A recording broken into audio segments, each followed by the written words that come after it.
છે।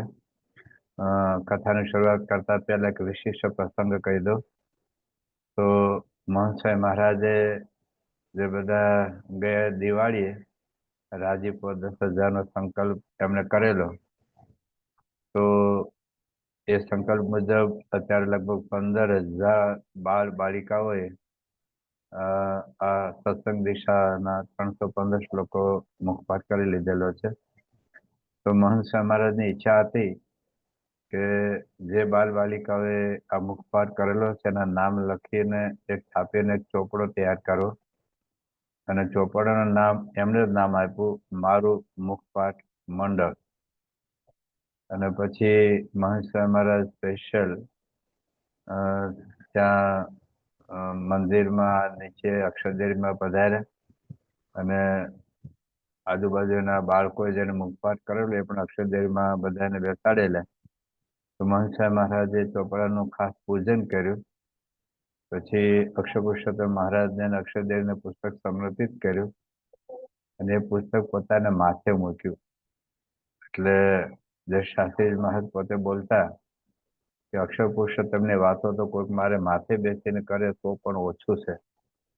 તો જે બાલ બાલિકાઓએ આ બધા જ શ્લોકો મુખપાઠ કરેલા એના નામ વાળો ચોપડો મહંસાઈ મહારાજ પોતાની માથે મૂક્યો, અને ત્યાર પછી એ ચોપડાને પોતે ભેટાય એટલે પોતાની છાતી ઉપર રાખ્યો, અને આજુબાજુમાં પૂજ્ય ભદ્રેશ સ્વામી હતા અને મધ્યસ્થ કાર્યાલયના 2 સંતો હતા, એને માથે પણ આ પુસ્તક મૂક્યું।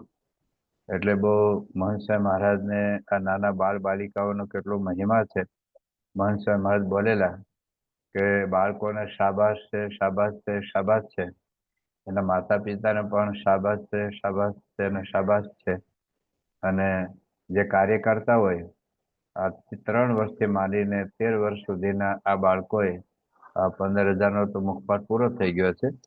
કોઈ 200 સુધી પહોંચ્યા, કોઈ 250, કોઈ 250, કોઈ 350, કોઈ 300, પણ જેના 315 શ્લોકનો મુખપાઠ લેવાઈ ગયો છે એવા 15,000નો મુખપાઠ પૂરો થઈ ગયો છે। હજી બીજા ઘણા બધા લાઈનમાં આવશે, આ કાર્યક્રમ ચાલુ જ રહેશે।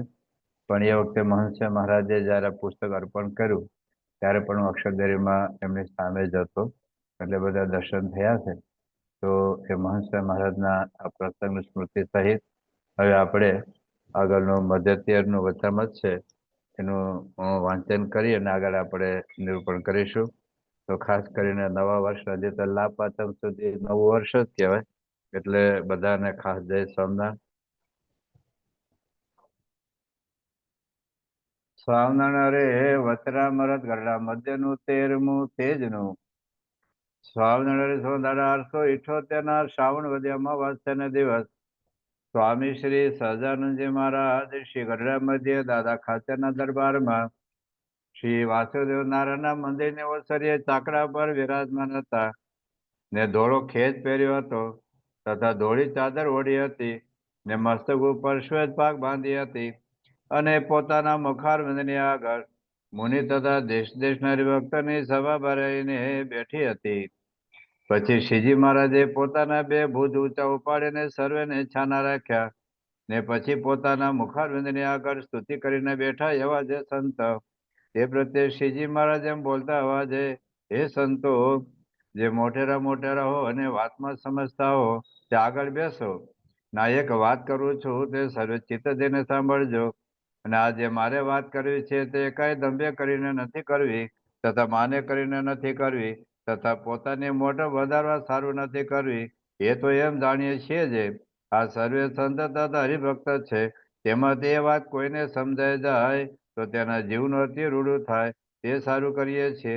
અને આ જે વાત છે તે મારી દીઠેલ છે, ને મારા અનુભવ કરીને પણ મેં સિદ્ધ કરી છે, અને સર્વશાસ્ત્રમાં પણ મળતી આવે છે, અને તે વાત સભામાં કર્યા જેવી નથી, તો પણ સભામાં કરીએ છીએ જે મારે સહજ સ્વભાવ એમ વર્તે છે જે આ સંસારને વિશે જે અતિરૂઢો શબ્દ તથા અતિરૂઢો સ્પર્શ તથા અતિરૂઢો ગંધ તથા અતિરૂઢો રસ તથા અતિરૂઢો રૂપ એ જે પંચ વિષય તેમાં હું મારા મનને બાંધવાની છું તો પણ નથી બંધાતું, અને એમાં અતિશય ઉદાસ રહે છે। અને એ જે સારા પંચ વિષય તથા નરસા પંચ વિષય તે 2 સમવર્તે છે, અને રાજા તથા રંગતે પણ સમવર્તે છે. અને ત્રિલોક્યનું રાજ્ય કરવું તથા ઠીકરું લઈને માગે ખાવું તે પણ સમવર્તે છે. અને હાથીને વધે બેસવું તથા પગપાળા ચાલવું તે પણ સમવર્તે છે. અને કોઈક ચંદન તથા પુષ્પ તથા સારા વસ્ત્ર તથા ઘરેણા ચડાવે તથા ધૂળ નાખે તે બે પણ સમવર્તે છે. અને કોઈક માન આપે તથા કોઈક અપમાન કરે તે બે પણ સમવર્તે છે. તથા સોનું રૂપું હીરો તથા કચરો તે બે સમવર્તે છે. અને આ હરિભક્ત બહુ મોટો છે ને હરિભક્ત નાનો છે એમ પણ નથી જણાતું. બધા હરિભક્ત સરખા જણાય છે. તો ગયા વખતે આપણે એની જે વાત કરેલી તો એમાં શ્રીજી મહારાજને જે પંચ વિશ્વમાના શક્તિ છે એની સાબિતી શું છે? સમત્વ ભાવ. શ્રીજી મહારાજે જે વાત કરી કે સારા પંચ વિષય અને નરસા પંચ વિષયમાં સમભાવ છે.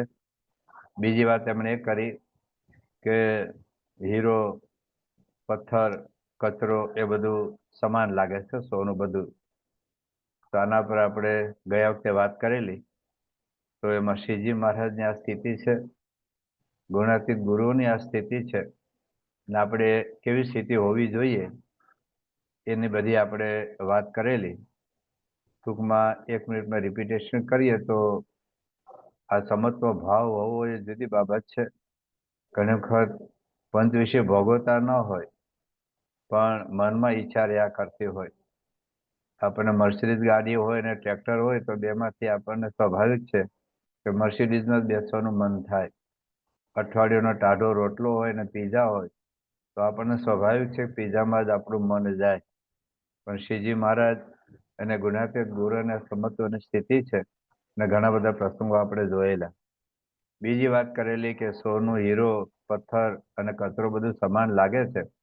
તો એનો અર્થ એવો નથી કે સોનું હીરું કચરાપેટીમાં નાખી દેવો અને કચરો આપણે તિજોરીમાં મૂકવો.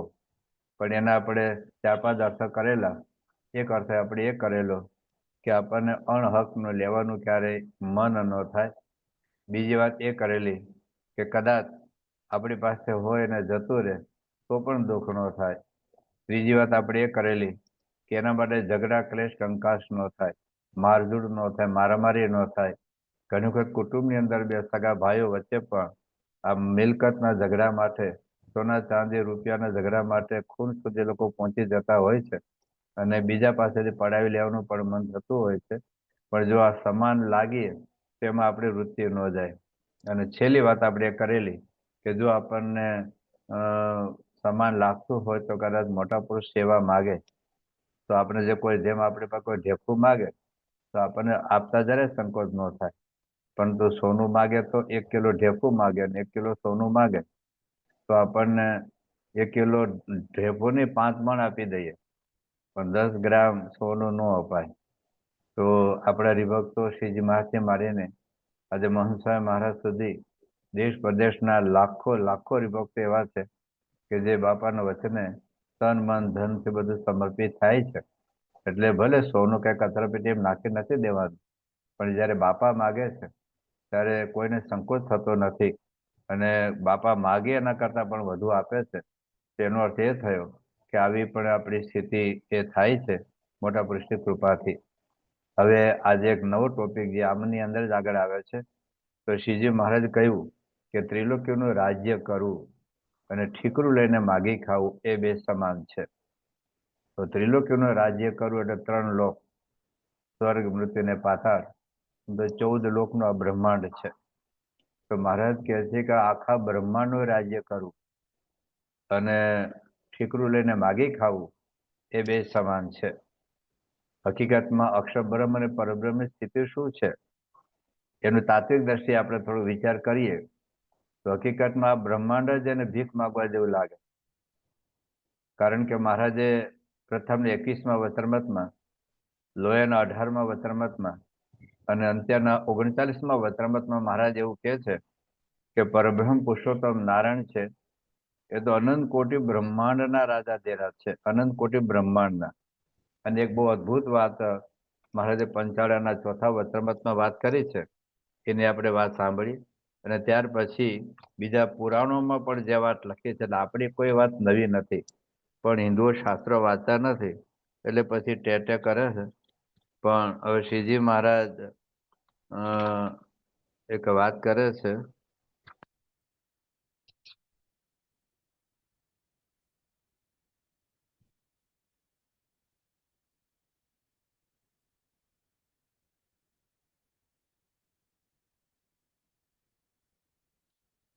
એમાં મહારાજ એવું કહે છે કે અનંત કોટી બ્રહ્માંડો છે.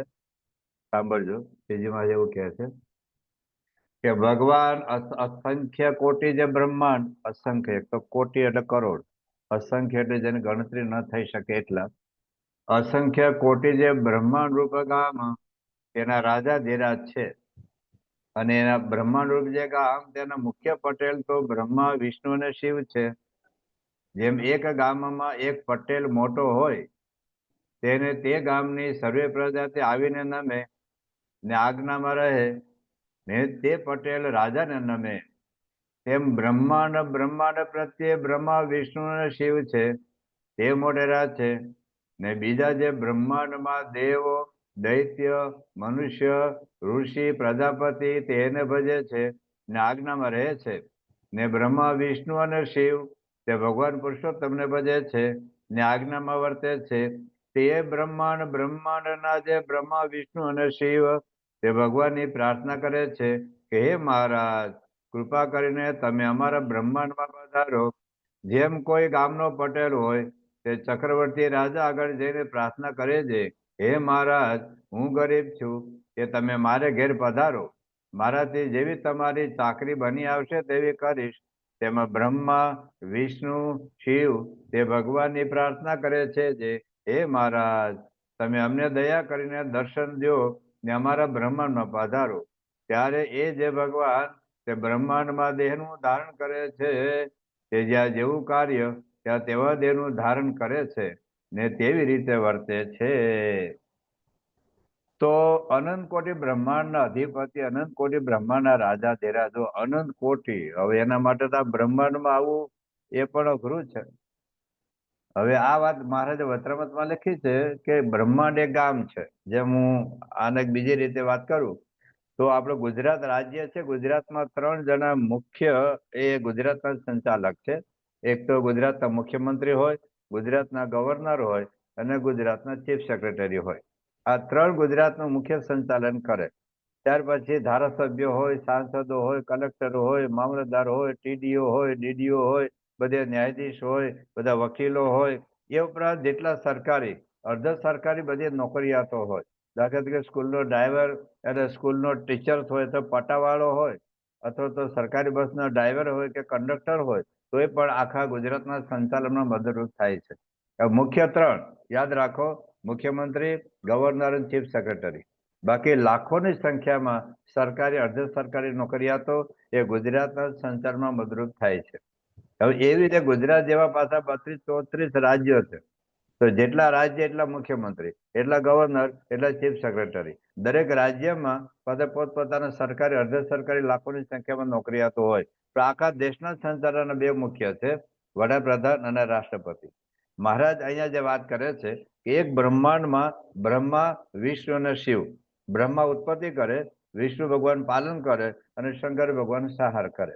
બાકી 33 કરોડ દેવ દેવતાઓ આ બ્રહ્માંડના સંચાલનમાં મદદરૂપ થાય. સૂર્યદેવ, વાયુદેવ, અગ્નિદેવ, ઇન્દ્રદેવ, આવા 33 કરોડ દેવ દેવતાઓ હોય એ બ્રહ્માંડના સંચાલનમાં મદદરૂપ થાય છે.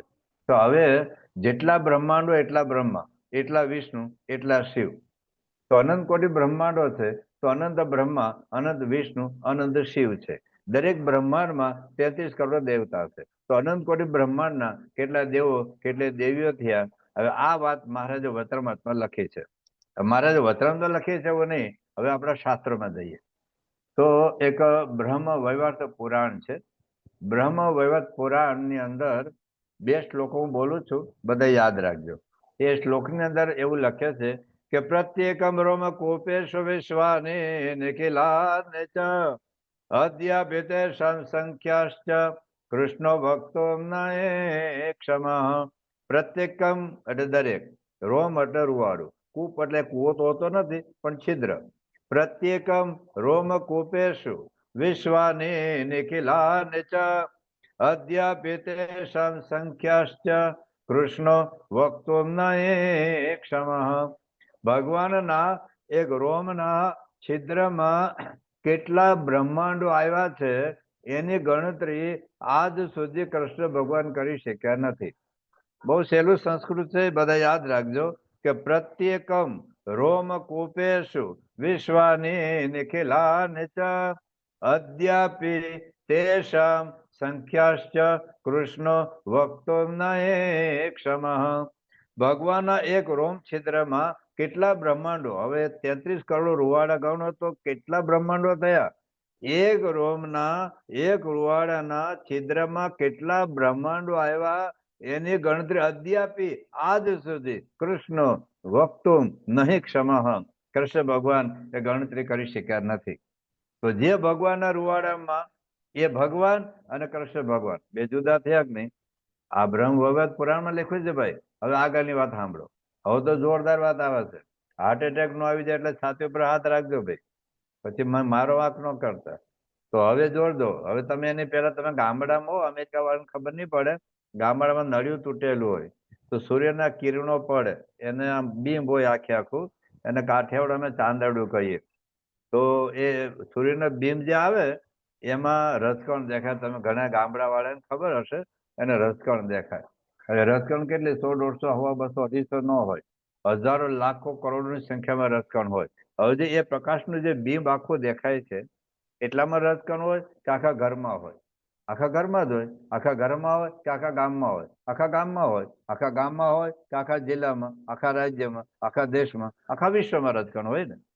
તો ટોટલ આખી પૃથ્વી ઉપર હજી માટી ખોદી અને જે રસકણ નીકળે જુદી વાત છે, પણ જે ધૂળમાં જે આ અવકાશની અંદર અથવા તો જે પૃથ્વી ઉપર જે કઈ 100-200 ફૂટ કે 500 ફૂટ જે રસકણ ઉડે છે એ ટોટલ રસકણ કેટલી હશે? 2.5 લાખ જેટલી હશે?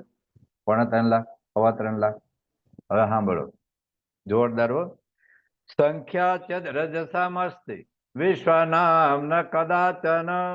આખા વિશ્વની રસકણની કોઈ સંખ્યા જ નથી. સાંભળજો, સંખ્યા ચેદ રજસામસ્તિ વિશ્વનામ ન કદાચન. આખા વિશ્વની રસકણની કેટલી સંખ્યા છે કોઈ ગણતરી કરી શકે જ નથી. હવે સાંભળજો, સંખ્યા ચદ રજસામસ્તિ વિશ્વનામ ન કદાચન બ્રહ્મા વિષ્ણુ શિવાદીનામ તથા સંખ્યા ન વેદ્યતે. તો જેમ સંખ્યા રસકણની નથી, બ્રહ્મા વિષ્ણુ શિવાદીનામ તથા સંખ્યા ન વેદ્યતે. કેટલા બ્રહ્મા, કેટલા વિષ્ણુ, કેટલા શિવ, કોની સંખ્યા જ નથી. કારણ કે પછીના શ્લોકમાં લખ્યું છે કે પ્રત્યેક બ્રહ્માંડની અંદર એક બ્રહ્મા, એક વિષ્ણુ અને શિવ હોય છે. તો જે ભગવાન સ્વામિનારાયણે પંચાળાના ચોથા વચનામૃતમાં વાત કરી છે એ જ વાત આ બ્રહ્મ વૈવર્ત પુરાણમાં લખી છે. આપણે કહેવા જઈએ ને કે બ્રહ્મ વિષ્ણુ મહેશ કરતા કોઈ પરબ્રહ્મ પુરુષોત્તમ નારાયણ મોટા છે, તો સનાતન વાળી એમ કે અમારા શિવ ભગવાન કરતા તમારા ભગવાન મોટા કહે. અમારા શિવ ભગવાન કે વિષ્ણુ ભગવાન કરતા તમારા ભગવાન મોટા કહે. પણ વાંચો પેલા બ્રહ્મ વૈવર્ત પુરાણ. એ બ્રહ્મ વૈવર્ત પુરાણ સ્વામિનારાયણ ભગવાને નથી લખ્યું. બ્રહ્મ વૈવર્ત પુરાણ યોગી બાપા પ્રમુખ સ્વામી કે મહંત સ્વામી મહારાજે નથી લખ્યું. બ્રહ્મ વૈવર્ત પુરાણ અમારે BFS ના કોઈ સંતોએ નથી લખ્યું. બ્રહ્મ વૈવર્ત પુરાણ મેં પણ નથી લખ્યું. સાચું, મેં તો લખ્યું જ નથી. મેં શ્લોકો ટાંક્યા છે, બતાવું રહસ્ય ભાગ બીજા. એક ગુજરાતની અંદર એક પ્રાથમિક શાળામાં ઓડિટર સાહેબ આવ્યા અને બધા વિદ્યાર્થીઓને પ્રશ્ન પૂછે કે આ શિક્ષકો કેવું ભણાવે છે. એટલે 7મા ધોરણનો ક્લાસ હતો. એમાં એક છોકરાને ઉભો કર્યો ઓડિટર સાહેબ, કે એવો એક પ્રશ્ન પૂછ્યો કે બોલો કે જનક રાજામાં દરબારમાં ધનુષ્ય કોણે તોડ્યું? તો પેલો છોકરો કે મેં નથી તોડ્યું. તો પેલા ઓડિટર સાહેબ કે ભાઈ હું નથી કહેતો તે તોડ્યું, હું તેને એમ પૂછું છું જનક રાજાના દરબારમાં ધનુષ્ય કોણે તોડ્યું? કે મેં નથી તોડ્યું. માંડ્યો રડવા. એટલે ક્લાસ ટીચર બહાર હતા, એને બોલાયા કે તમારો 7મા ધોરણ ભણતા છોકરાને મેં પૂછ્યું કે જનકના દરબારમાં ધનુષ્ય કોણે તોડ્યું? તો એવું કહે છે કે મેં નથી તોડ્યું. તો તમારો શું અભિપ્રાય છે? તો કે આ છોકરાએ ક્યારે તોફાન કર્યું નથી આજ સુધી. એટલે એને ધનુષ નહીં તોડ્યું, મને વિશ્વાસ છે. એટલે જોરદાર છે ભાઈ આ સ્કૂલ. એટલે સ્કૂલના પ્રિન્સિપાલને બોલાયા. એટલે પ્રિન્સિપાલને પૂછ્યું, ભાઈ આ છોકરાને મેં આવું પૂછ્યું, એ કે મેં નથી તોડ્યું. ક્લાસ ટીચર એવું કહે છે કે છોકરો બહુ સોજો છે અને કોઈ તોફાન કર્યું નથી એટલે વસ્તુ નહીં તોડ્યું હોય. તો તમારો શું અભિપ્રાય છે? એ વળી પાસે દોડાયો હતો પ્રિન્સિપાલ કે આ સ્કૂલના એક અધિકારી વ્યક્તિ તરીકે, પ્રિન્સિપાલ તરીકે હું ખાતરીપૂર્વક જવાબદારીપૂર્વક કહી શકું છું કે આ છોકરો મારી નીચે 7 વર્ષથી મારી સ્કૂલમાં ભણે છે, આજ સુધી કોઈ નાનામાં નાની વસ્તુ નથી તોડી, એટલે એના ધનુષ પણ નહીં તોડ્યું હોય. એટલે ઓડિટર સાહેબે આ સ્કૂલનો રિપોર્ટ જિલ્લા શિક્ષણ અધિકારીને મોકલ્યો કે તમારા જિલ્લાના આ તાલુકાની આ સ્કૂલમાં હું ગયો હતો અને વિદ્યાર્થી મેં પૂછ્યું તો જનકના દરબારમાં ધનુષ્ય કોને તોડ્યું, તો એને આવો જવાબ આપ્યો કે મેં નથી તોડ્યું. ટીચર એવું કહે છે કે છોકરો તોફાની નથી, એને નહીં તોડ્યું હોય. સ્કૂલના પ્રિન્સિપાલ એવું કહે છે કે મારો 7 વર્ષનો અનુભવ છે કે આ છોકરાએ કોઈ તોફાન નથી કર્યું, કોઈ નાની મોટી વસ્તુ તોડી નથી, એટલે ધનુષ નહીં તોડ્યું હોય. તો તમારો શું અભિપ્રાય છે? એવું જિલ્લા શિક્ષણ અધિકારીને એને પરિપત્ર રિપોર્ટ મોકલ્યો અને પછી એને પૂછ્યું. તો જિલ્લા શિક્ષણ અધિકારી ઓડિટર સાહેબને પત્ર લખ્યો કે મુકુંદ માથાપુર નવું લઈ લો અને વાવતર બના લેજો થોડું વધુ ઉમેરીને. એટલે કહેવાનો અર્થ એ છે કે જેમ પેલા બાળકે ધનુષ નહોતું કર્યું, એમાં બ્રહ્મ વૈવર્ત પુરાણ મેં નથી લખ્યું, બ્રહ્મ વૈવર્ત પુરાણ વ્યાસજીએ લખ્યું છે. ભગવાન વેદવ્યાસના વચન મહારાજે વધારે પ્રમાણભૂત ગણ્યા છે. પ્રથમ 39મું વચનામૃત છે, મધ્ય 39 વચનામૃત છે, વરતાલનું 18મું વચનામૃત છે. તો શ્રીજી મહારાજે જે પંચાળાના ચોથામાં વાત કરી એ જ આ બ્રહ્મવૈવર્ત પુરાણમાં વાત છે. કેવળ તાત્પર્ય એટલું છે કે પરબ્રહ્મ પુરુષોત્તમ નારાયણ અનંત કોટી બ્રહ્માંડના રાજાધિરાજ છે. જે પ્રથમ 21, લોહી 18, પંચાળા 4 અને અંત્ય 39માં વચનામૃતમાં વાત કરી છે. આવા જે અનંત કોટી બ્રહ્માંડના રાજા પૃથ્વી પર આવે એ જ આપણા માટે મોટું છે ને એના માટે બહુ અઘરું છે. જેમ અમેરિકાનો કોઈ રાષ્ટ્ર પ્રમુખ હોય, એ અમારા ભારતના કોઈ આદિવાસી ઝૂંપડામાં ઘાસનું ઝૂંપડું હોય, ઘાસનું છાપરું હોય, આજુબાજુમાં ગાય ભેંસ બકરા બેઠા હોય બધા એવી ગંદકીમાં, કે અમેરિકાના રાષ્ટ્ર પ્રમુખ અહીં આવીને અઠવાડિયાના ઝૂંપડામાં રોકાય ખરો? કેટલું અઘરું છે, કેટલું કઠિન છે. એવી જ બાબત આ છે. કદાચ આપણે આ બ્રહ્માનું રાજ્ય મહારાજા પૃથ્વી પર આવીને સંભાળે ને તો પણ એમના માટે તો ભીખ માગવા જેવું જ છે. કારણ કે ક્યાં અનંત કોટી બ્રહ્માંડ, પાછું મહારાજે તો બીજા વચરામાં એવું લખ્યું છે, પ્રથમનું 56મું વચરામૃત છે, પ્રથમ 59મું વચરામૃત છે, પ્રથમનું 60મું વચરામૃત છે, અને બીજા ઘણા બધા વચરામૃતમાં મહારાજ એવું કહે છે કે પરબ્રહ્મ પુરુષોત્તમ નારાયણ તો ગોલોક, વૈકુંઠ, શ્વેતદ્વીપ, બદ્રિકાશ્રમ આદિ અનેક ધામના અધિપતિ છે. તો આવા પુરુષોત્તમ નારાયણ કે આ બ્રહ્માંડમાં આપણા માટે આવ્યા ને, એ જ એકચ્યુઅલ આપણે ગમે એટલે હોનાના થાળમાં અથવા રાજમહેલમાં આપણે બેસાડીએ ને ગમે તે, તો પણ એમના માટે ભીખ માગવા જેવું છે. પણ આ લોકની દ્રષ્ટિએ પણ શ્રીજી મહારાજ આ બ્રહ્માંડમાં આ પૃથ્વી પર આવ્યા પછી પણ આપણે જાણીએ છીએ કે નીલકંઠ વડી રૂપે મહારાજે કેટલી બધી ભિક્ષા માગવા જતા. હા, એના રાજા મહારાજાએ પણ સન્માન કર્યું છે. મહારાજને રાજ્ય આપવા માટે પણ બુટોરનગર, શેરપુર ઘણા બધા રાજાઓ રાજ્ય આપવા માટે તૈયાર હતા. કુશળ કુંવરબા પણ 500 ગામનું રાજ્ય આપવા તૈયાર હતા. અને ઘણા બધા રાજાઓએ દિવાને મહારાજનું સન્માન કરેલું છે. પણ એમ છતાં કદાચ પરબ્રહ્મ પુરુષોત્તમને વાત બાજુમાં મૂકીએ તો પણ આ લોકમાં આવીને આટલું બધા રાજાનું સન્માન પામ્યા પછી, આટલા બધા રાજાઓ પોતાનું રાજ્ય આપવા તૈયાર હતા, તેમ છતાં સ્વામિનારાયણ ભગવાને ભિક્ષા માગી છે. જ્યારે લોજની અંદર હતા ત્યારે પણ રોજ પોતે ભિક્ષા માગવા જતા. તો મહારાજે વાત કરી કે ત્રિલોકોનું રાજ્ય કરવું અને ભિક્ષા માગવી એ અમારા માટે સમાન છે. આપણે ગુણાતીત ગુરુઓ, ગુણાતીતાનંદ સ્વામીથી માંડીને મોહન સ્વામી મહારાજ સુધી બધા ભિક્ષા માગે છે. ગુણાતીતાનંદ સ્વામી વખતમાં તો કંઈ હતું જ નહીં, મંદિરમાં કોઈ ઉતારા વ્યવસ્થા હતું જ નહીં, જમવાની કોઈ વ્યવસ્થા હતી નહીં. તેમણે તો ભિક્ષા માગી છે.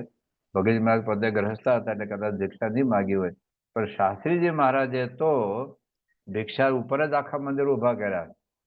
અને આ બધા મંદિરો અને શાસ્ત્રી મહારાજનો પ્રભાવ જબરજસ્ત હતો.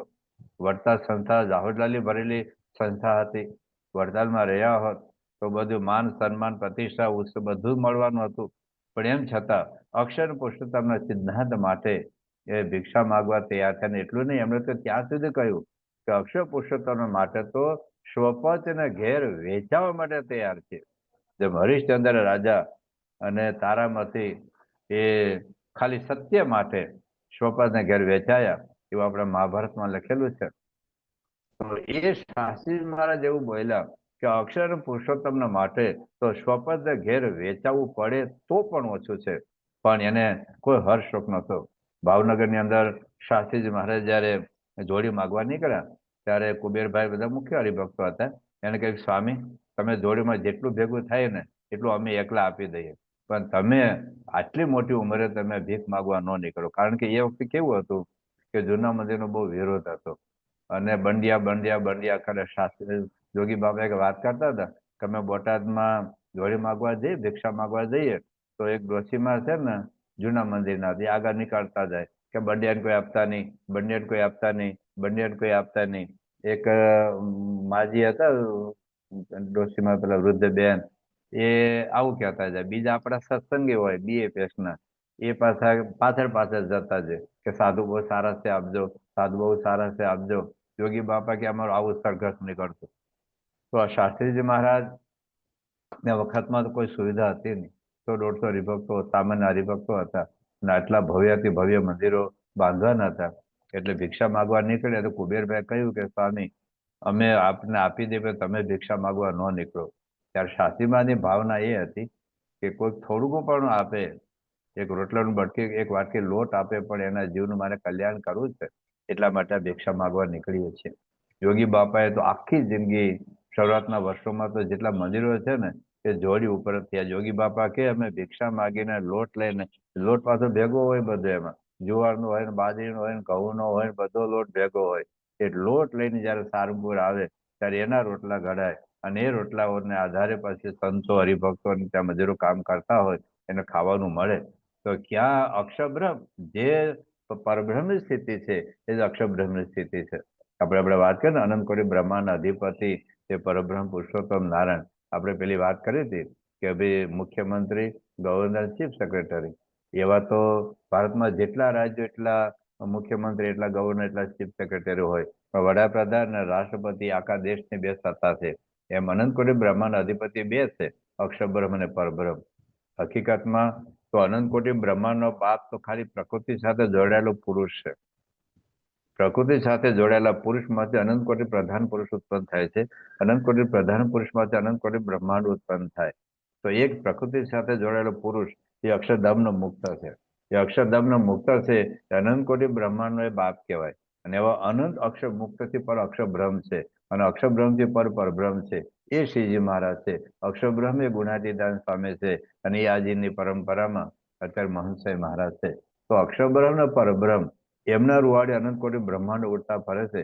એ વાત મહારાજે પ્રથમના 63માં વચનામૃતમાં અને મધ્યના 42માં વચનામૃતમાં વધારે સ્પષ્ટતાપૂર્વક વાત કરી છે. તો એ ગુણાતીત ગુરુએ પણ આટલી મોટી સત્તા હોવા છતાં ને ભિક્ષા માંગવામાં જરાય સંકોચ થયો નથી. તો યોગી બાપાએ તો ભિક્ષા માગી છે. પ્રમુખ શાહ મહારાજ જયારે શરૂઆતમાં ભણતા ખંભાત અને ભાદરણમાં ત્યારે શાસ્ત્રીજી મહારાજ છે ને એ ખાલી ઓલા પંડિત હોય એના પૈસા જે પગાર હોય એટલું આપે, બાકી તમારે ભિક્ષા માગીને ખાવા. તો પ્રમુખ શાહ મહારાજ ખંભાતમાં અને ભાદરણમાં પણ દર 15 દિવસે ભિક્ષા માગવા નીકળે અને પછી જે કઈ ભેગું થયું 15 દિવસમાં પૂરું થઈ જાય તો પાછા 15 દિવસે પાછા ભિક્ષા માગવા નીકળે. અને તમને ખ્યાલ હોય તો પેલા આપણે ચરોતરમાં જે ભગવાન સ્વામિનારાયણ વખતમાં આનંદવાળાએ ભગવાન સ્વામીનું બહુ બધું ભયંકર અપમાન કરેલું. એની વાત આગળ આપણે કરીશું. પણ એ જ આનંદના હરિભક્તો બહુ પાકા સત્સંગી થયા અને આપણી BFS સંસ્થામાં દાળનો ખરડો એ આણંદ ગામમાંથી, આણંદ શહેરમાં થતો. તો એક વખત પ્રમુખ શાહ મહારાજની આણંદની અંદર હાથી ઉપર જબરજસ્ત ભવ્ય નગર યાત્રા અને ભવ્ય સન્માન બધું થયેલું. અને બીજે દિવસે પાછા પ્રમુખ શાહ મહારાજ ગામ દુકાને આ જોડી માગવા નીકળ્યા. તો ઘણા બધા હોય ને અપમાન કરે, લો 1 વર્ષ જલ્દી પૂરું થઈ ગયું, હમણાં જ 1 વર્ષ પૂરું થઈ ગયું. આમ તો એક શેરે દાળ નો આપે, તો અમુક બોલનારા બહુ હોય. પણ એ પ્રમુખ શાહ મહારાજ આ બધા અપમાનો સહન કરીને પણ એ ભિક્ષા માગવા નીકળતા. તો જે શ્રીજી મહારાજે વાત કરી છે કે ત્રિલોકીનું રાજ્ય કરવું એ તો અનંત કોટી બ્રહ્માના રાજા દેરાજ છે. અક્ષરબ્રહ્મ અને પરબ્રહ્મ બે છતાં પણ એમને ભિક્ષા માગતા જરાય સંકોચ થયો નથી. બીજી વાત મહારાજે આ વાત કરી છે કે હાથીના વધે બેસવું કે પગપાળા ચાલવું એમાં પણ અમારો સંભાવ છે. શ્રીજી મહારાજની હાથીની અંબાડી ઉપર પણ બહુ ભવ્યાતિ ભવ્ય સન્માનો થયા છે. અમદાવાદની અંદર હોય કે પછી તમે બરોડામાં હોય, પણ મહારાજ તો પગપાળા તો 12,000 કિલોમીટર પોતે ચાલ્યા છે. પછી તો માણકે ઘોડી આવી, પણ મહારાજ કે અમારા માટે બે સમાન છે. આખી ગુણાતીત ગુરુ તો બહુ પગે ચાલીને ચાલ્યા છે. શાસ્ત્રીજી મહારાજ છે ને 8 આના ઘોડા ગાડી વાળા નો આપે, 8 આના વધારે નો આપે. એક વખત શાસ્ત્રી મહારાજ, નિર્ગુણદાસ સ્વામી અને યોગી બાપા એ છે ને બરોડા રેલવે સ્ટેશન ઉતર્યા રાત્રે 12-1 વાગે ટ્રેન આવી હશે, ત્યાંથી ઉતર્યા. ઘોડા ગાડી વાળો એને કઈક રૂપિયો માંગ્યો હોય, એટલે કે અંધારે છે. અને એ વખતે તો શું અટલાદરા અને બરોડા સ્ટેશન વચ્ચે કઈ હતું જ નહીં, જંગલ જેવું જ હતું.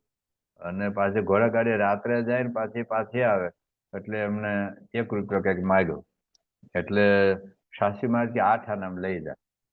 તો કે 8 આનામ નહીં, અત્યારે રાત્રે છે, ઠંડી છે, ને પાછું મારે રાત્રે પાછું. અને અટલાદરા ને બરોડા રેલવે સ્ટેશન કેટલું દૂર થાય, પણ તો એ હકા બાપુ કે આપી દો ને 8 આના. કે ના, એ 8 આનામ આવ તો ભલે, નહીં તો પેલો ઘોડાગાડી વાળી નો માન્યો. તો શાસ્ત્રીમાં નિર્ગુણદાસ સ્વામી યોગી સ્વામી માથે પોટલા લઈ અને ત્યાંથી ચાલતા ચાલતા અટલાદરા મંદિરે આવેલા. તો એક તો પૈસાની બહુ કરકસર હતી. 8 આના માટે શાસ્ત્રીમાં 4-4 માળ ચડીને ઉપર પધરામણી જતા હતા, પણ એમને સંકોચ નહોતો. જોગી બાપા એક છે ને જોડી માગવા ગયા, તો હરિભક્તે કીધું કે બાપા મેં ગાડું જોડી દે. કે ના, હાલ્યા જઈએ હાલતા. યોગી બાપા માથે પોતાનું પોટલું હોય, પછી આ જોડીનું જગ્યા લોટાઈ માથે અનાજ બધું. અને એક આંધળા સાધુ હતા ભગવત સ્વામી, હવે એના પાછા હાથ પકડીને ચાલવાનું હોય. પણ આ ગુરુએ તો એમાં એને સમાન ભાવ રહ્યો છે. પ્રમુખ સાહેબ મહારાજના વખતમાં તો પછી આપણી સંસ્થા હવે થોડી સમૃદ્ધ થઈ. તો આમ તો વર્ષો સુધી ગાડીઓ હતી નહીં, પણ પછી આપણે પ્રસંગ કીધેલું કે બાપાને મર્સિડીઝ કાર આવી. તો મર્સિડીઝ કાર આવ્યા પછી પણ સ્વામી રિક્ષામાં અનેક વખત બેઠા છે, ટેમ્પામાં બેઠા છે, સામાન્ય ગાડામાં બેઠા છે. અને સામાન્ય હરિભક્તોની સામાન્ય મેટાડોર હોય, પણ એની ભાવના હોય. હવે એને એક સ્વામી ત્યાં નડિયાદ હતા, નડિયાદથી બોચાસણ જવાનું હતું. તો સ્વામીને તો પોતાની મર્સિડીઝ કાર હતી, પણ હવે પેલા એક હરિભક્ત કે સ્વામી મારી પ્રસાદીની ગાડી કરો ને, એટલે બધા સંતો તો ના જ પડતા હતા. તો ના કે બાપા કે આપણે હવે એને સ્વામી કે આપણે બેહીને હેઠા ઉતરી જઈશું. કે ના સ્વામી મારી ઈચ્છા છે કે મારી ગાડીમાં બેહીને બોચાસણ પધાર. ને સ્વામી મેટાડોર ભાંગલું તૂટલું અને પેલું બાવણું પકડે રાખવું પડે. તો મર્સિડીઝમાંથી હેઠા ઉતરીને આવી ગાડીમાં બેસવું, પણ સ્વામીના મનમાં કોઈ સંકોચ નથી હોતો. તો આખી આ પરંપરામાં આપણને એવું દેખાય છે કે બે વસ્તુ એવી આવી કે ત્રિલોકીનું રાજ્ય કરવું કે ઠીકરું લઈને માગી ખાવું, અથવા હાથીને વધે બેસવું કે પછી પગપાળા ચાલવું, એ બે સમાન છે. તો શ્રીજી મહારાજ એને ગુણાતીત ગુરુની આ સ્થિતિ છે. તો હવે આપણે શું કરવાનું? આપણે ખાલી દરેક વખતે આપણે 3 વસ્તુ જોવાના છે. શ્રીજી મહારાજની સ્થિતિ, એવી સ્થિતિ ગુણાતીત ગુરુઓની છે. આપણી એવી સ્થિતિ આપણે થવી જોઈએ. તો આપણે તો કઈ ત્રિલોકનું રાજ્ય કોઈ આપણને આપવાનું છે નહીં. ભારતના વડાપ્રધાન આપણે થવાય એવું કઈ લાગતું નથી. ગુજરાતના મુખ્યમંત્રી આ જન્મે થઈએ એ કઈ બહુ લાગતું નથી. બહુ તો કદાચ પોતાના ગામમાં સરપંચ થાવ, અમેરિકામાં રહેતા હોય તો ક્યાંક ચૂંટણી કદાચ જીતો. પણ આપણા સત્સંગમાં ઘણી વખત એવું હોય છે કે આપણે કદાચ મંડળ સંચાલક હોઈએ, અથવા તો આપણે નિર્દેશક હોઈએ, સંયોજક હોઈએ, અને પછી કોઈક આપણને બદલીને બીજાને મૂકે ને, ત્યારે આપણે આમ ચોટલી એટલી આમ ઊંચી થઈ જાય છે, બસ મારો શું વાંક. બસ હવે સત્સંગમાં પોલિટિક્સ બેઠું છે. બસ સંતાનો વાલ લાવે એને મૂક્યા છે. અને એટલું બધું ખોટું લાગે, એટલું બધું ખોટું લાગે કે જાણે સત્સંગ આપણને ઝેર થઈ જાય, અભાવ ગુણ આવી જાય, ખટપટ થઈ જાય, અને આખું પોતાનું નવું મંડળ ઊભું કરે. નવો કોઈ નિર્દેશક મૂક્યો હોય, નવો કોઈ સંચાલક મૂક્યો હોય, એને કામ જ નહોતું હોય. પછી અમે આમ કરતા હતા ને આમ કરે, અમે આમ કરતા હતા ને આમ કરે. પણ હવે આપણે એટલું તો સમજીએ ભાઈ સાહેબ, અમારા ભારત દેશમાં કેવું છે કે મરવા પડે ને ત્યાં સુધી ચૂંટણીની ટિકિટ જોઈએ. 7 વખત એને કોંગ્રેસની ટિકિટ આપી હોય, 8મી વખત ન આપે તો ભાજપમાં જતો રહે. ભાજપમાં 7 વખત ટિકિટ આપી હોય, 8મી વખત ન આપે કે કોંગ્રેસમાં જતો રહે કે અપક્ષમાં લડે, પેલાને જીતવા જ ન દે. આ સત્તાનો કેટલો મોહ છે. તો આપણે જાણે મંડળ સંચાલક હોય, જાણે આખી દુનિયાના રાજા હોય ને એવું આપણે લાગતું હોય, અથવા મંદિરના ટ્રસ્ટી હોય, આપણે પોતે મંદિર બાંધ્યું હોય, પોતે ભોગ આપ્યો હોય, પોતે સેવા કર્યો હોય, પણ જ્યારે આપણને કંઈક બીજાને સેવા સોંપવાની વાત આવે ત્યારે આપણને બહુ આઘાત લાગે. લિયાયો કોકાની એક વાતને સાંભળેલી, એને પોતે જ કંપનીમાંથી જયારે છૂટા કર્યા, એને પોતાની આત્મકથામાં લખ્યું છે, બહુ ભયંકર આઘાત લાગેલ. આ એપલ કંપનીના માલિક જયારે પોતે જ કંપની આખી ઊભી કરેલી, એ કંપનીમાંથી એને છૂટા કર્યા, થોડી વાર તો એને પણ ડિસ્ટર્બ થઈ ગયેલા. પણ આપણે આટલું સમજવાનું છે કે આપણે સત્તા માટે આવ્યા નથી. શોધેવ તો સત્સંગમાં ભજવાને ભગવાન, આવ્યો થઈ તાર અંગમાં નહોતા મોટપને માન. સૌ સંતને શિષ્ય નામતો રે, થઈને દાસોનો દાસ, ગુણ ગોવિંદજીના ગાવતો રે, જગત થઈ ઉદાસ. એક ગયું તારું ગાંઠનું, બીજું પેઠું પાપ, લઈ લીધું લક્ષણ લાઠનું, અવળું કર્યું આપ. બની વાત ગઈ બગડી, કૌઠાનું છે કામ, દિલે સળગે છે સગડી, સૌનો થાવા શ્યામ.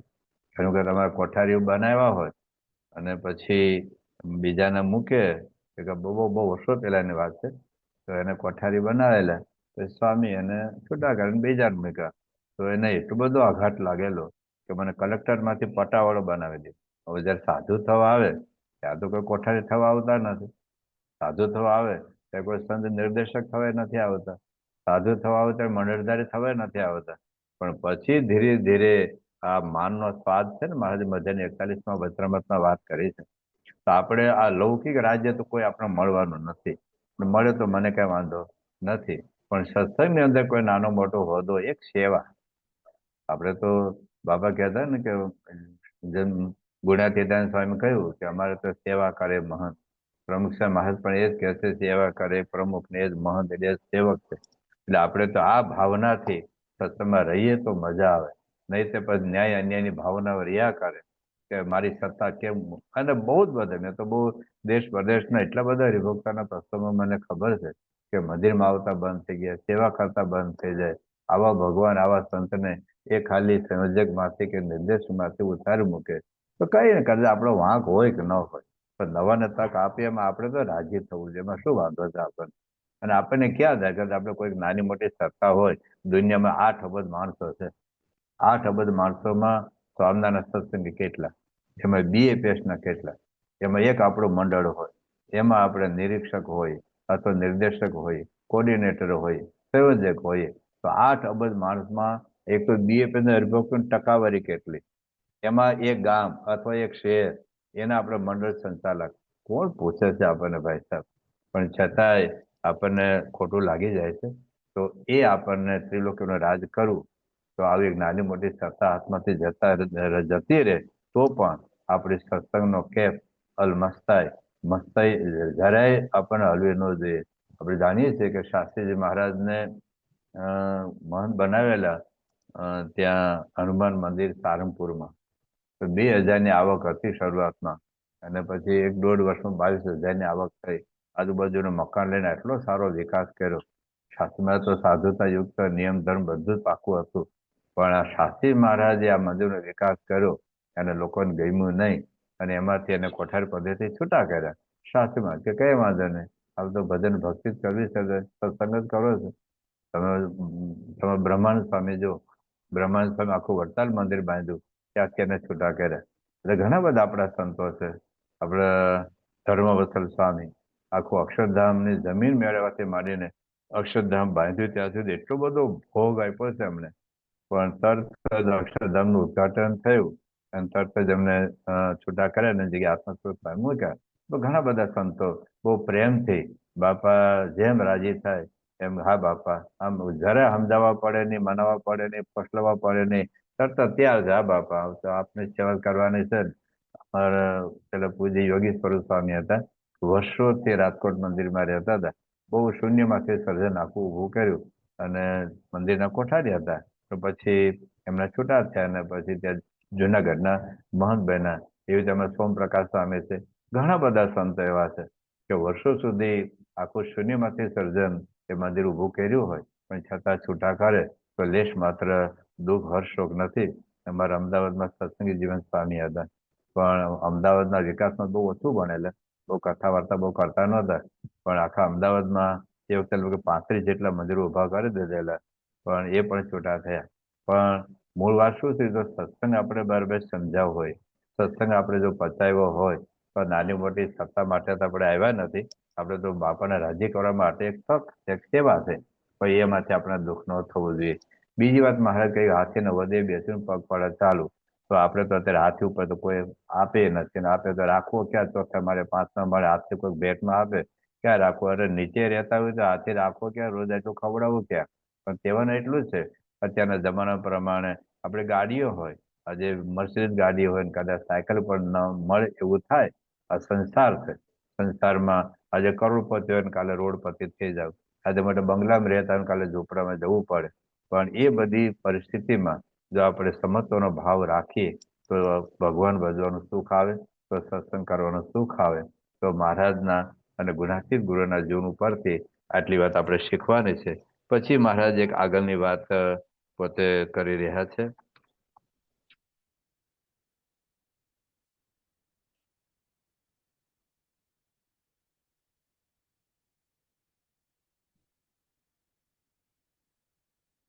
એમાં આપણે એટલી વાત જોઈ લીધી કે જે સારા પંચવિષય તથા નરસા પંચવિષય તે બે સમવર્તે છે, અને રાજા તથા રંગ તે બે સમવર્તે છે. હવે આપણે જોઈશું.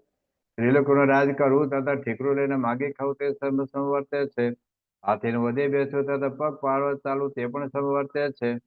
હવે આપણે આ ટોપિક લઈએ છીએ. રાજા તથા રંગ તે બે સમવર્તે છે.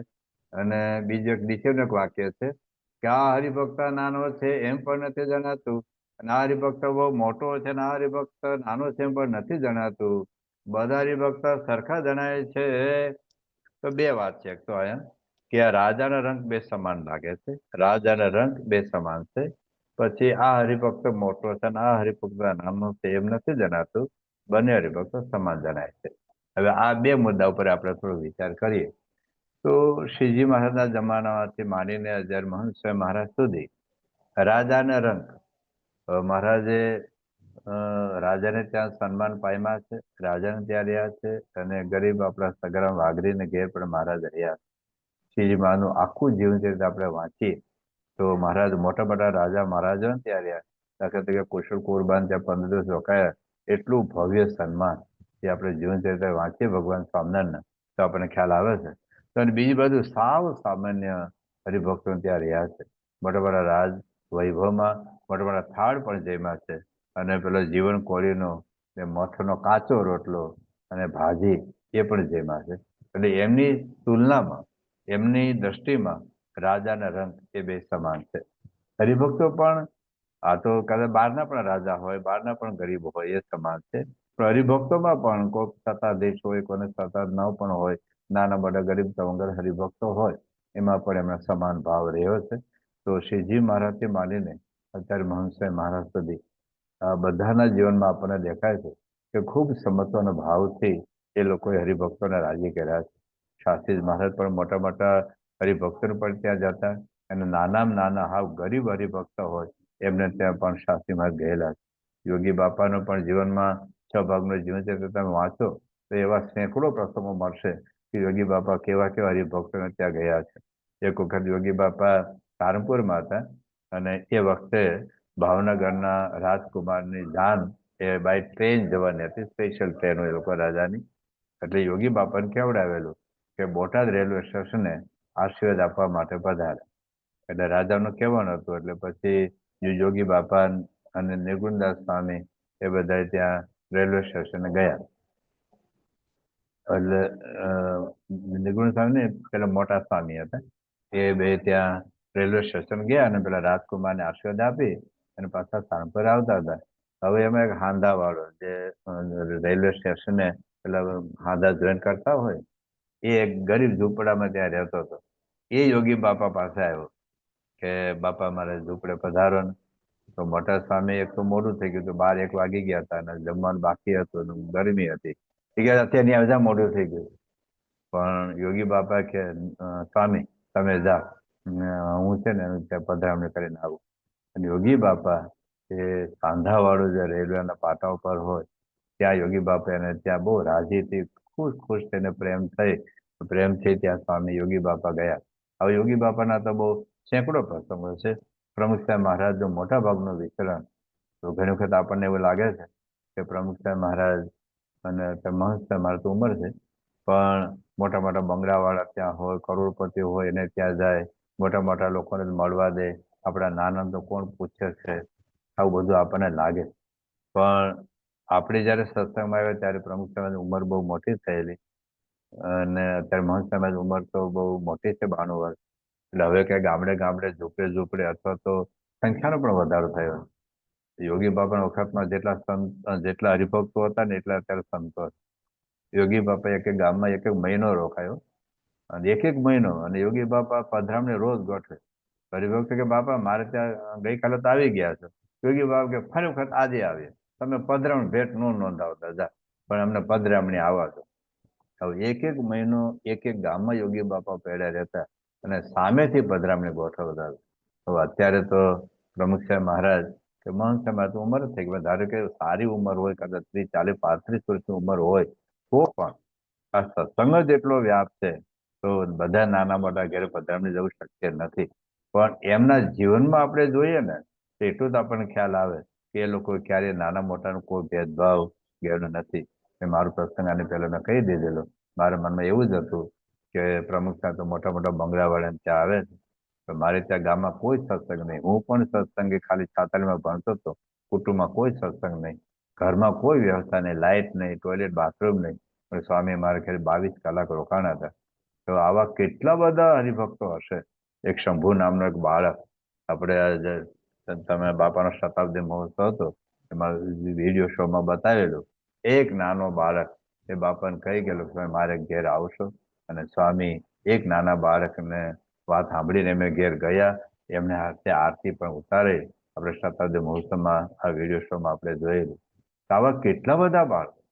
પ્રમુખ સાહેબ મહારાજ થોડાક વર્ષો પહેલા સાંકરી બાજુ વિચરણમાં હતા, તો ત્યાં તો રસ્તા એવા, હવે થોડા રસ્તા સારા છે, પણ એટલા ખાડા ટેકરા પથરાવાળા રસ્તા, અને ચોમાસું ગારો અને કીચડ. એટલે એ વખતે ત્યાં નારાયણ પ્રસાદ સ્વામી ફરતા હતા. એને બાપાને કહ્યું સ્વામી હવે આ બધું વિચરણ અટકાવો ને આપણે શહેરમાં જતા રહો. બાપા કે તારું પ્રમુખ સ્વામી ઘસાઈ નહીં જાય. સ્વામી કે તારું પ્રમુખ ઘસાઈ નહીં જાય.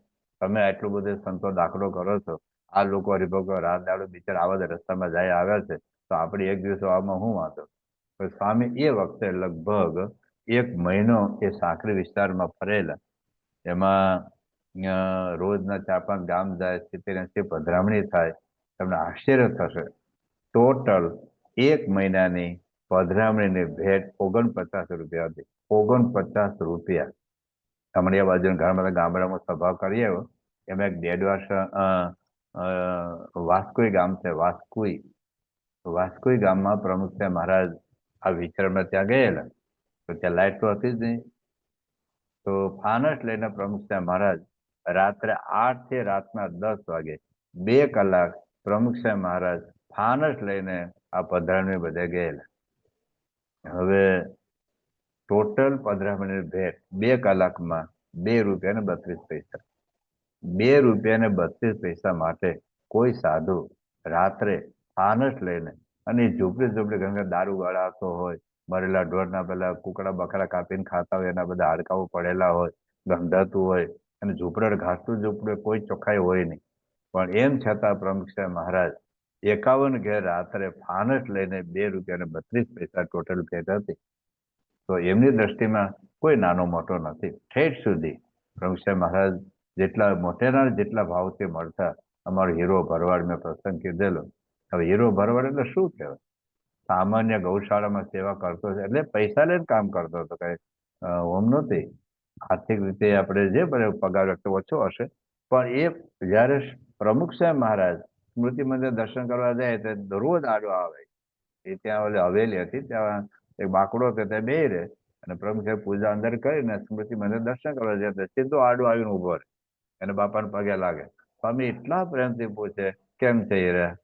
અને પછી એક વખત આપણે હર્ષદભાઈ રાણા આફ્રિકાના બહુ જ મોટા હરિભક્ત છે, અને બહુ જ મોટું યોગદાન છે સંપ્રદાયમાં આર્થિક. તો બાપાએ છે ને એ હર્ષદભાઈ દવેને આ હીરાની ઓળખાણ કરાવી. તો આ મારો હીરો શાસ્ત્રીમાં વખતે ગૌશાળાની સેવા કરેલો. બે મોટી મોટી કંપનીના CEO ની ઓળખાણ કરાવતા હોય ને એવું લાગે. હવે ક્યાં હર્ષદભાઈ રાણા, જેને બહુ જ મોટું આર્થિક યોગદાન છે સંપ્રદાયમાં, અને બીજી બાજુ પેલો હીરો ભરવાડ, જે 200-300 રૂપિયા નોકરી એમ કરતો હતો આપણા મંદિરમાં ગૌશાળામાં, હવે એને પણ સ્વામી એટલા પ્રેમથી મળે.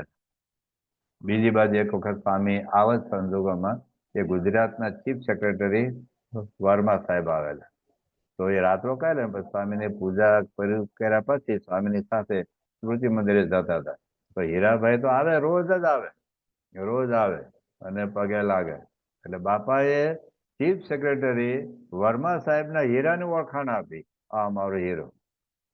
તો એમની તુલનામાં ક્યાં હીરો, ક્યાં ચીફ સેક્રેટરી, ક્યાં રાજા, ક્યાં રંગ આપણે દેખાય છે ને.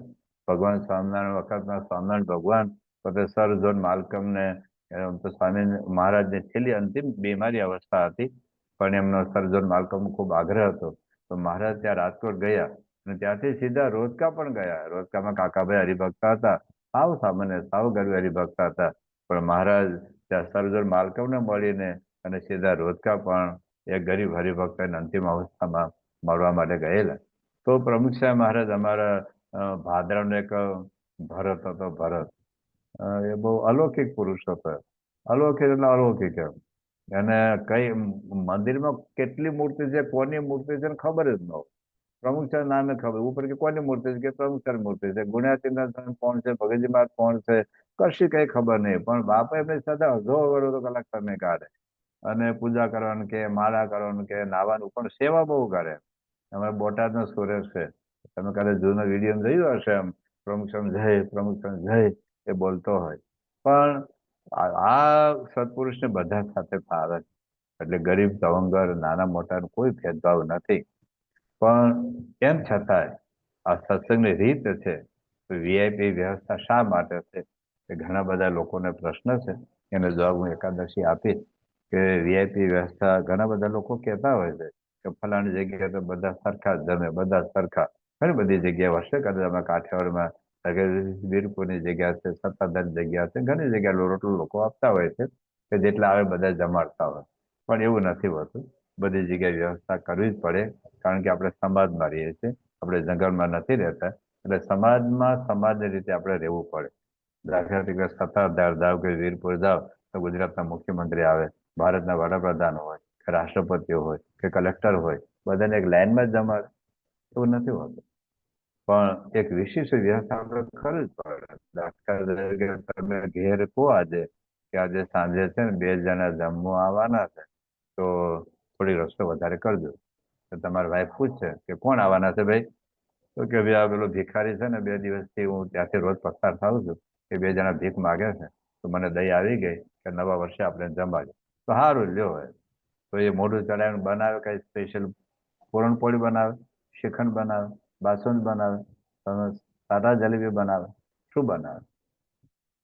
જે કઈ જૂનું હોય એ જમાડી દે, તો દાળ ભાત રોટલી શાક બનાવી.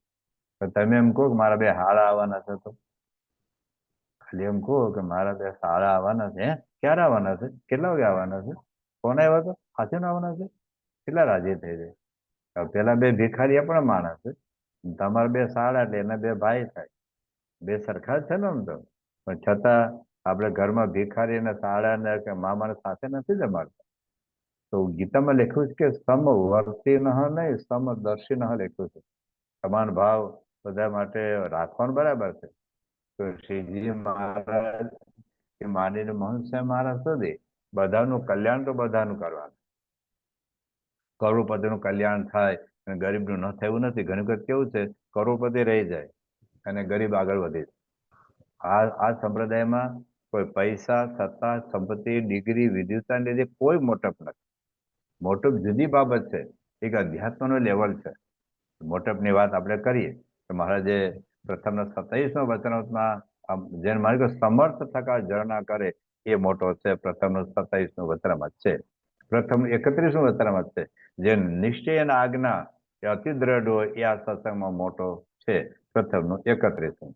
પ્રથમનું 38મું વચનામૃત, જેનામાં ભગવાનના સંકલ્પ વધારે થતા હોય અને જગતના સંકલ્પ ઓછા થતા અથવા ન થતા હોય, એ આ સત્સંગમાં મોટો છે. જો સાચી મોટપ, મોસ્ટ વીઆઈપી પાસ, કોઈ બ્રેક જ ન મારે, કોઈ રોકે જ નહીં. તો મહારાજા પ્રથમ 27 સમર્થ હોય છતાં જળ ના કરે એ મોટો. બીજી વાત, જેમ આજ્ઞાન ઉપાસના દ્રઢ હોય એ મોટો પ્રથમ 31. જેને જગતના સંકલ્પ ન થાય ભગવાનનો સંગ વધારે થતા હોય એ મોટો. મધ્યનું 41મું વચનામૃત, માન મૂકીને જે ભગવાન ભજે, લો માન મૂકીને ભગવાન ભજે એ સર્વશ્રેષ્ઠ છે, એ આ સત્સંગમાં મોટો છે. મધ્ય 61માં સાધુમાં કોણ મોટો અને ગ્રહસ્થમાં કોણ મોટો, મહારાજે બેયની વાત લખી છે કે શ્રીધરને ત્યાગ રાખે એ સત્સંગમાં સાધુમાં મોટો છે, અને ગ્રહસ્થમાં તન મન ધન સમર્પિત કરી દે કે અત્યારનું પરમહંસ થતો થઈ જાય તો એ મોટો છે. વર્તાના 3જા વચનામૃતમાં જેનામાં ધર્મ જ્ઞાન વર્ગે ભક્તિ હોય એ આ સત્સંગમાં મોટો છે. જેતપણ 3જા વચનામૃતમાં તો મહારાજે મોટો કોની બતાવી, સાધુમાં મોટો વિદ્વતાથી નથી, શાસ્ત્રો ભણતા એને નથી, પણ અતિ દ્રઢ વૈરાગ્ય હોય, અતિ દ્રઢ આત્મનિષ્ઠા હોય એ મોટપ છે. તો આ બધા વચનામૃત ની અંદર યાદ રાખજો. પ્રથમનું 27મું વચનામૃત છે, પ્રથમનું 31મું વચનામૃત છે, પ્રથમનું 38મું વચનામૃત છે, ત્યાર પછી મધ્યનું 41મું વચનામૃત છે, મધ્યનું 61મું વચનામૃત છે, વર્તાનું 3જું વચનામૃત છે, જેતરપુરનું 3જું વચનામૃત છે. આ બધા વચનામૃતમાં સાચી મોટપ છે. એ તમે ગ્રહસ્થ હો કે ત્યાગી, કે ત્યાગી ગ્રહસ્થનો કોઈ મેળ નથી. જેની સમજણ મોટી એ મોટો છે. એટલે ત્યાગી ગ્રહસ્થનો કોઈ મતલબ નથી. અમે મહંસ મહારાજે તો બહુ સ્પષ્ટતા કરી દીધી છે કે આ સંપ્રદાયમાં આ સ્ત્રી છે, આ પુરુષ છે, ત્યાગી છે, ગ્રહસ્થ છે, ગરીબ છે, તવંગર છે, ઉચ્ચ વર્ણ છે, સામાન્ય વર્ણ છે, જ્ઞાતિ જાતિને કોઈ લપ નથી. આપણે અમે બ્રાહ્મણ, અમે પટેલ, અમે ક્ષત્રિય, એનું કશું લેવા દેવા નથી. તુલસીદાસે એવું કહ્યું, ઉત્તમ વર્ણ કોને જાત કે જેને રોમ રોમ વિકાર, ઉત્તમ વર્ણ કોને જાત કે જેને રોમ રોમ વિકાર, તુલસી હરિ ભક્તિ બેન ચારો વર્ણ સમાર. એટલે જેનામાં ધર્મ જ્ઞાન વૈરાગ્ય ભક્તિ છે, પછી આપણે આગળ બેસી કે પાછળ બેસી, વીઆઈપી પાસ મળે કે ન મળે, વીઆઈપી ઉતારો મળે કે ન મળે, પણ આપણા માટે ભગવાન આપણી માળા ફેરવે.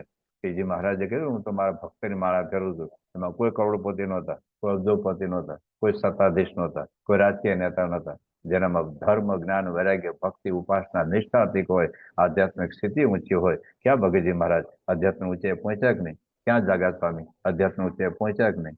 ક્યાં સગ્રામ અધ્યાત્મ ઊંચે પહોંચ્યા જ નહીં? ચલો પ્રસંગ આપણે પેલા કીધેલો. હર્ષદભાઈ આજે જ મને એમના અક્ષરદેરીમાં મળેલા. હર્ષદભાઈ જોશી, આપણે ઓર્થોપેડિક સર્જન, બરોડા હોસ્પિટલ સંભાળતા હતા. પ્રસંગ કીધેલું પણ આપણે ફરી ફરી યાદ કરી લઈએ. એક વખત એમને ત્યાં એક હરિભક્ત આવ્યા. ચલો પ્રસંગ કહી દો કે હરિભક્ત આવેલા, ફાટા તોડલા કપડા હતા, અને કે મને આ દુખ્યા છે. પછી જોયું તો ગેંગ્રીન થઈ ગયેલું અને પગ કાપવો પડેલો હતો. એટલે કે પગ કાપવો પડશે ને એટલે આગળ વધતું જશે, ગોઠણથી કાપવો પડશે, સાથળથી કાપવો પડશે. તો કે સાહેબ કેટલા રૂપિયા થાય? તો ઓપરેશન પછી હોસ્પિટલ રહેવું પડે અને બધું થાય તો 1.5-2 લાખ રૂપિયા થાય. અરે મારી પાસે ક્યાં છે? ફાટા તો એટલા કપડા છે ભાઈ સાહેબ. તાવડી હું વાયરથી બાંધીને રાખું છું, ઝૂંપડામાં રહું છું, સગન હરિજન ઠીકરિયા ગામ.